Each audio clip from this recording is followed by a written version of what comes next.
that the budget of the United States be ramped back to the 1965 percentage of GDP before there was Medicare, which inevitably and inextricably means that Medicare is over once that balanced budget amendment passes. Mr. Tonko, please continue on.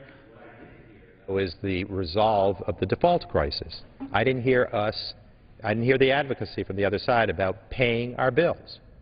I'm hearing about cutting away at middle-class values and middle-class needs. I didn't hear about the default crisis in paying our bills. We're saying we need to respond to a default crisis, and we're also talking about a jobs agenda. We haven't seen one jobs bill in the House brought forth, and that is a major concern because the job crisis, when resolved by producing jobs and investing in jobs, resolves the revenue crisis, the spending crisis, the deficit crisis. So we need to go forward. Could you yield for just a moment? Certainly. You moved to a subject that we really want to get to, which is jobs. Well, just on the Medicare piece, if I could just say one thing. When we fall short on the Medicaid side, it falls again upon the property taxpayer. And again, if you're on a fixed income, as many seniors are, and again, the disproportionate number of women in households in the senior years are going to be, again, impacted by a property tax that, when levied on that home, doesn't know if you're unemployed, on fixed income, underemployed, so it will be hitting a retiree on fixed income very, very hard. And so we're transferring from a progressive income tax and a progressive series of taxes at the federal level on over to a state situation where it's going to trickle down into a property tax, which is grossly unfair. And on to individuals. Well, let's move on beyond it, but this is something that I always put up when we talk about Medicare, and that is it was 1965. This is a tombstone. And it says Medicare, 1965 to 2011, created by LBJ, destroyed by the GOP. Well, I have no doubt about it. We've had 3 votes to end Medicare. 3 votes in the first 6 months, now 6.5 months, of this new Congress. 3 votes by the Republicans that have put up 3 different measures that terminate Medicare as we know it. Now, to give tax cuts to the job creators. Oh, to the job creators. You must mean those wealthy folks. We're told it's the millionaire-billionaire tax cut that responded to the needs of the job creators. I think we've been, well, I know we've been joined by an individual from the great state of Vermont who has spoken many times on this floor about jobs and about what we need to do. Mr. Peter Welch, thank you for joining us. Well, share your thoughts. Thank you. You know, we are in a very serious situation now. We're, 11 days away from perhaps the first time in the history of this country not paying our bills. And it's extraordinarily damaging what that will do to our economy. I mean, interest rates will go up. We have a 1% increase in our debt service. That's going to mean $140 billion more in taxpayer expense to service the debt. And I don't care whether you have a Nancy Pelosi point of view that we could use that money better on infrastructure, or an Eric Cantor point of view that you could use that for tax cuts. That's money out the door. That is squandered money. And the damage to the economy and to this asset, the AAA rating, is enormous, and that ripples through the economy and starts hurting people, individuals. You have a mortgage, your mortgage rates can go up in an adjusted rate loan. If you want to buy a car and you have to borrow some money, your rates are going to go up. If you have put aside money for your kids to go to college, which is, as we all know, incredibly expensive, the markets are going to create an immense amount of turmoil, and the likelihood is you'll take a real hit on that. If your retirement savings, you're about to retire and you've been saving all your life, that can get whacked. This is reckless and irresponsible. We have to pay our bills. Now, it is true that we've got a long-term fiscal challenge. That requires a long-term fiscal plan. But this first time in the history of our country, literally holding hostage our obligation to pay our bills to getting your way on your design of how we should have a long-term fiscal plan, that's never been done before. You know, in all candor, both sides in the past have tended to grandstand when it comes to the debt ceiling. The custom has been around here that the party that's out of power and doesn't have the responsibility to get the debt ceiling passed so we pay our bills grandstands about it. But neither side has ever actually held that debt ceiling and that obligation to pay our bills hostage.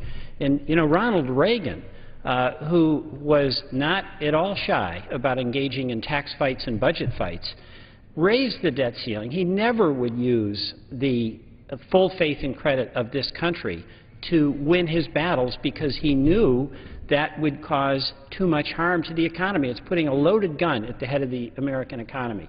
We have got to get back to the basics here. We've got to pay our bills. And my hope is that then we would work together, because we don't have to cut Medicare to get to fiscal solvency. We do have to reform the way we deliver health care to bring down the cost of health care.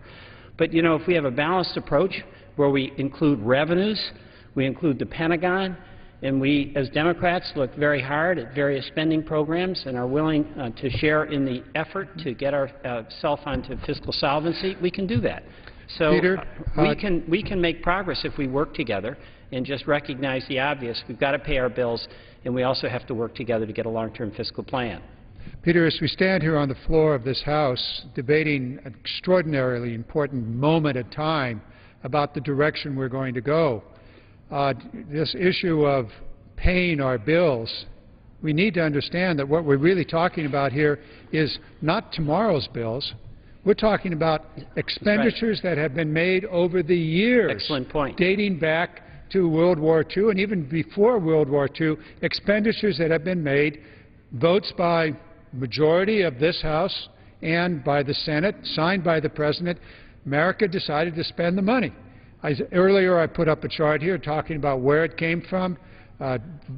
This House and George W. Bush voted to reduce taxes, created a deficit, had to borrow money, voted to start and to carry out 2 wars, Afghanistan and Iraq, borrowed money to do it. These are past expenditures, and here we are 12 days away from the default crisis, where our Republican friends are using this moment in time where we're not really discussing tomorrow's expenditures, we're talking about yesterday's expenditures, and they're saying, give us our way or else America defaults.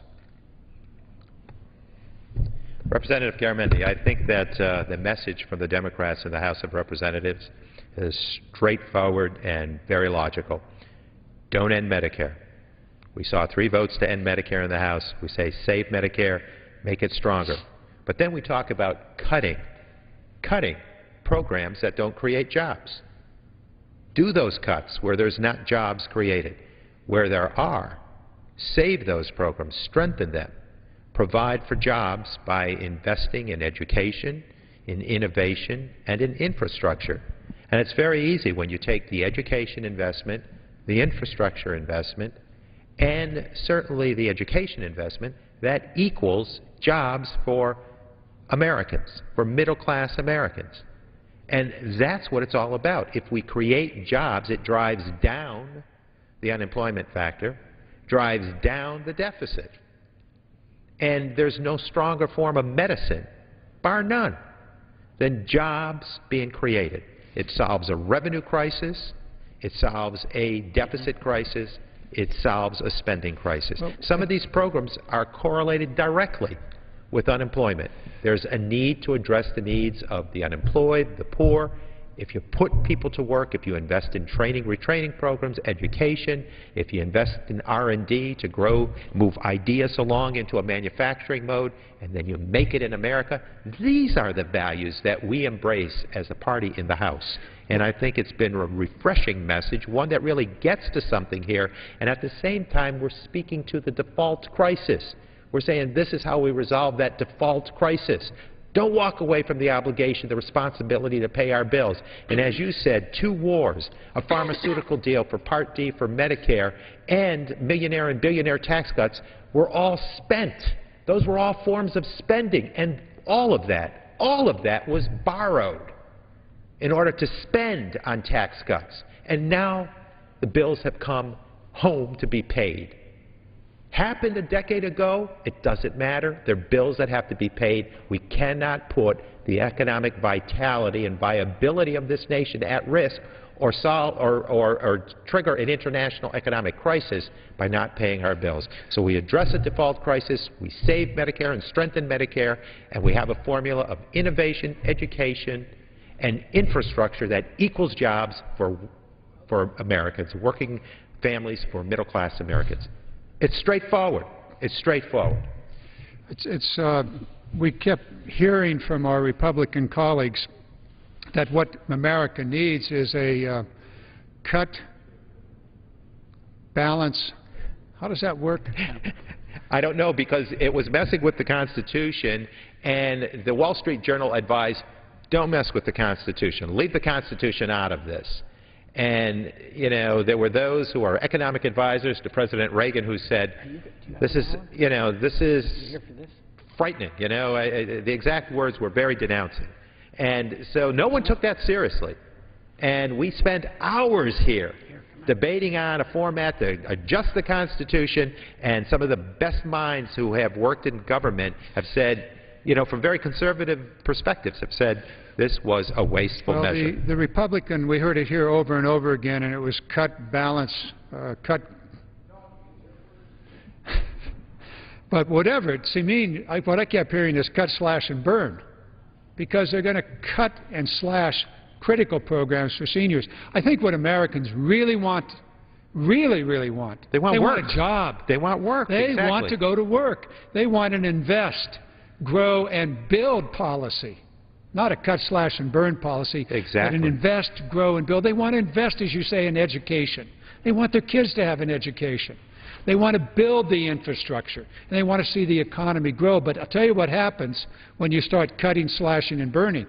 Here's what happens.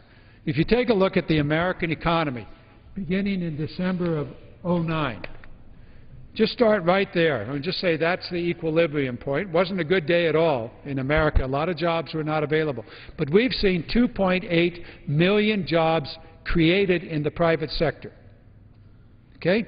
Simultaneously, we have seen cut, slash, and burn at the federal level as the Republicans have taken control and put in their continuing resolutions and reduced the federal budget, and at the state level, and we have seen 378,000 jobs lost in the public sector. These are police, firemen, teachers, people that are out there making sure that our food is safe and so forth.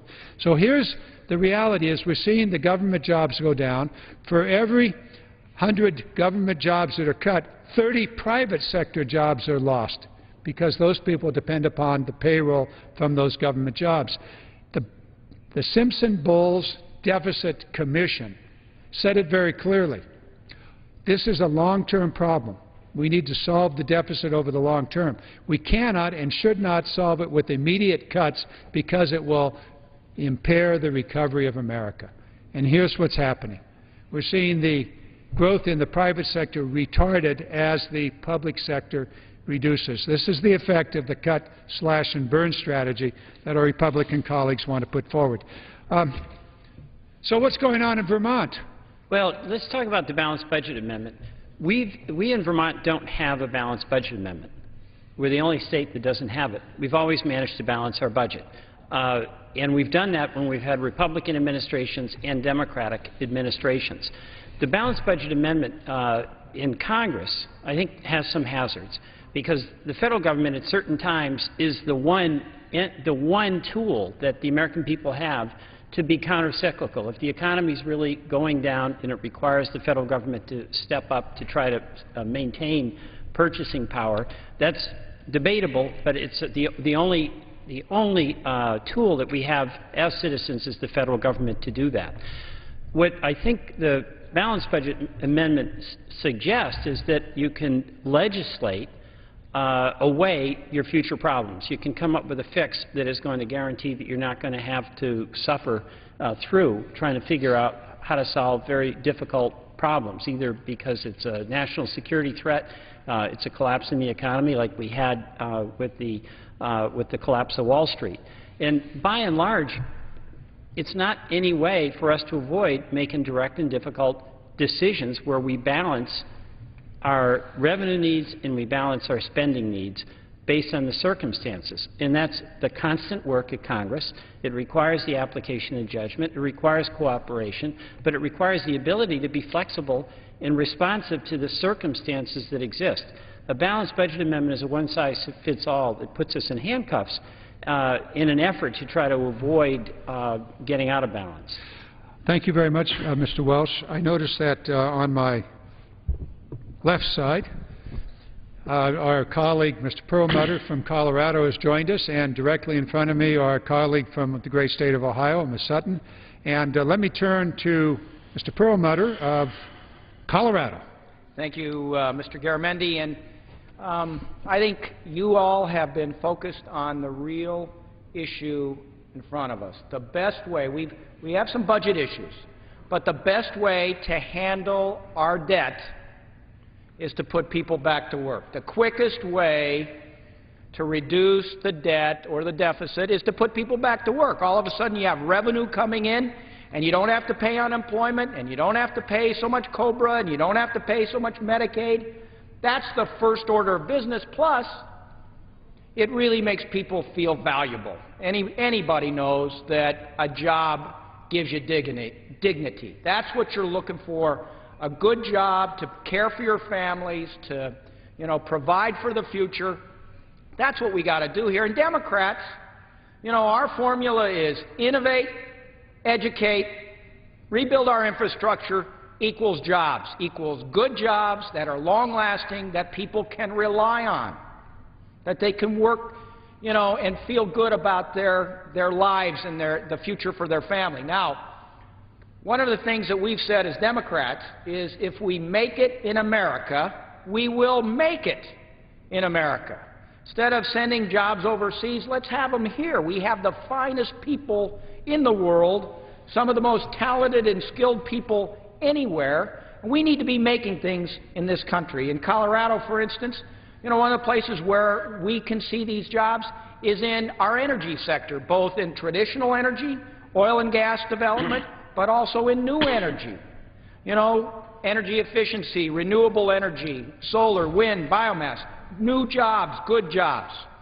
And so, all this budget talk, all this balanced budget stuff that I think does a real damage to the Constitution, that should be going to the side. We've got to focus on putting people back to work with good jobs that last a long time. With that, I yield back to my friend from California so he can... Well, let's just get ourselves into a great discussion here. The great Midwest, Ohio, the industrial center of America being rebuilt by Betty Sutton. Ms. Sutton. Thank you, and thank you to my colleagues for being down here fighting the fight that the American people want us to fight, and that's a fight for jobs.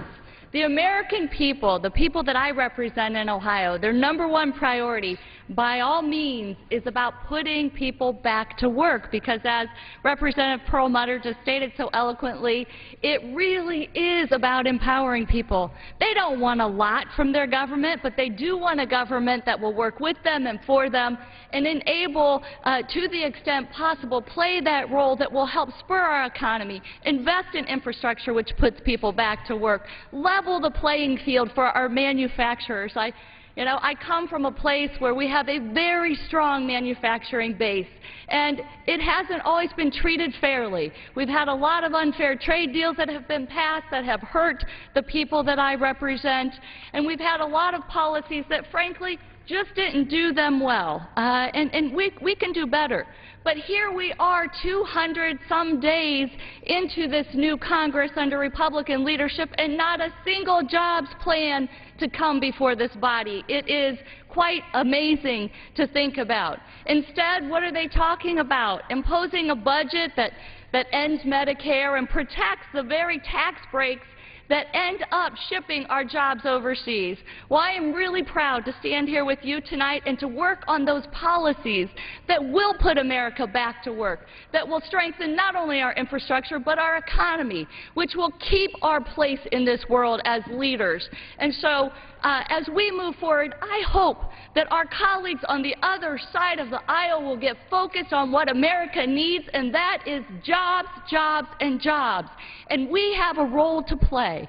We can deal with the deficit. We should deal with the deficit. But the kinds of cuts that they're talking about, ending Medicare, taking this out of our seniors instead of cutting those tax breaks that have existed for those oil companies and others at the very top that have been a burden to our middle class because they're the ones who have to make up the difference. Let's focus on jobs. Let's encourage our colleagues in the GOP to get on board and start working on what America needs, and that is to put America back to work. And we're going to make it in America. And make it in America. America is going to make it. We're going to make it. This is a great, strong country.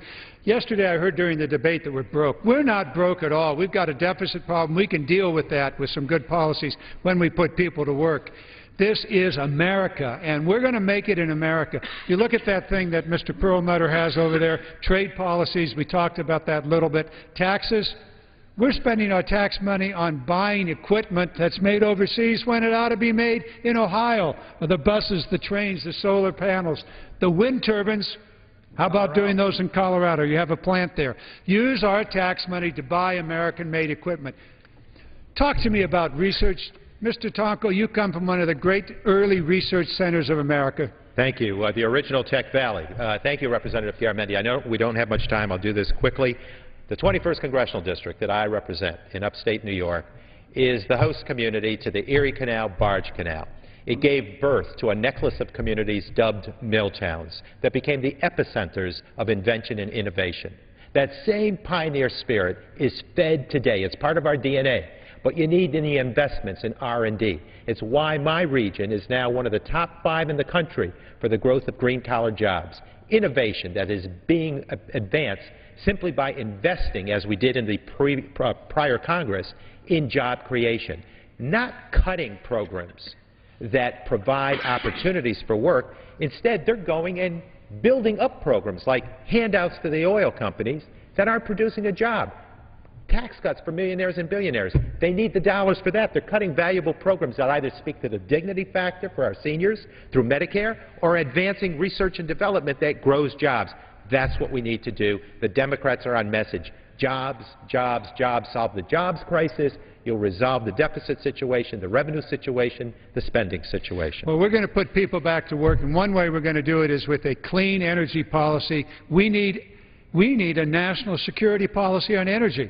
And I know that part of that solution is going to come from Colorado, where they're doing the research and where they're making some of this equipment, and from Middle America. And I suspect even Vermont will have a piece of this puzzle. Mr. Perlmutter, tell us about the energy systems in Colorado. Well, and I know time is short. So Colorado, we're very fortunate to have the National Renewable Energy Lab, which is the finest lab of its kind anywhere in the world, to help us develop ways to better use our energy. A gallon saved is a gallon earned, you know, that kind of thing, but focus on energy efficiency, renewable energy, solar, wind, biomass, geothermal.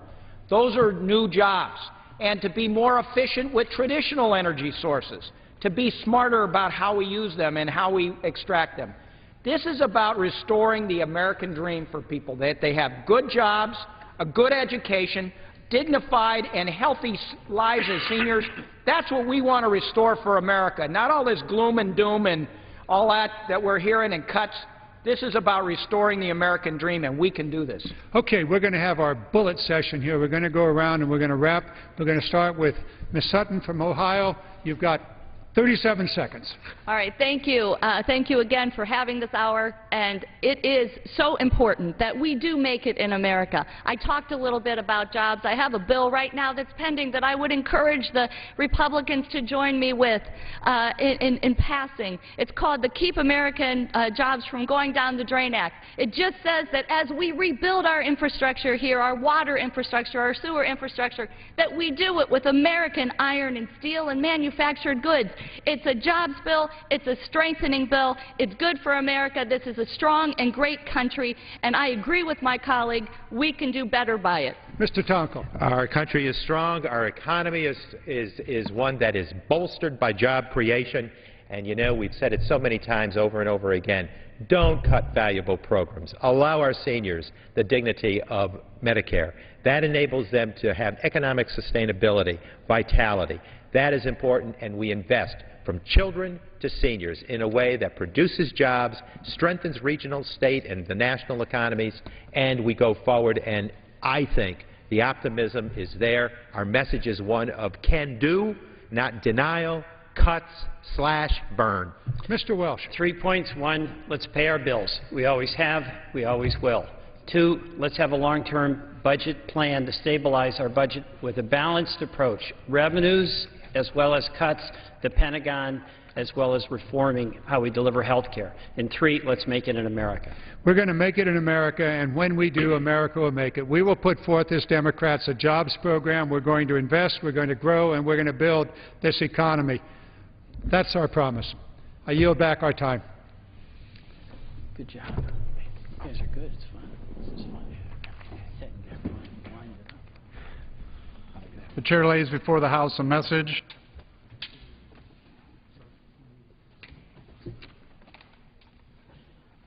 To the Congress of the United States, Section 202D of the National Emergencies Act provides for the automatic termination of a national emergency unless, prior to the anniversary date of its declaration, the President publishes in the Federal Register and transmits to the Congress a notice stating that the emergency is to continue in effect beyond the anniversary date. In accordance with this provision, I have sent the enclosed notice to the Federal Register for publication, stating that the national emergency and related measures dealing with the former regime of Charles Taylor are to continue in effect beyond July 22, 2011. The actions and policies of former Liberian President Charles Taylor and other persons, in particular their unlawful depletion of Liberian resources and their removal from Liberia and secreting of Liberian funds and property, continue to undermine Liberia's transition to democracy and the orderly development of its political, administrative, and economic institutions and resources. These actions and policies continue to pose an unusual and extraordinary threat to the foreign policy of the United States. For this reason, I have determined that it is necessary to continue the national emergency with respect to the former Liberian regime of Charles Taylor. Signed, Barack Obama, the White House. Referred to the Committee of Foreign Affairs and ordered printed. Pursuant to Clause 12A of Rule 1, the Chair declares the House in recess, subject to the call of the Chair. The House wrapping up their day today after working on 2 bills, one extending Federal Aviation Administration programs through September 16th, and another renewing trade restrictions for Myanmar.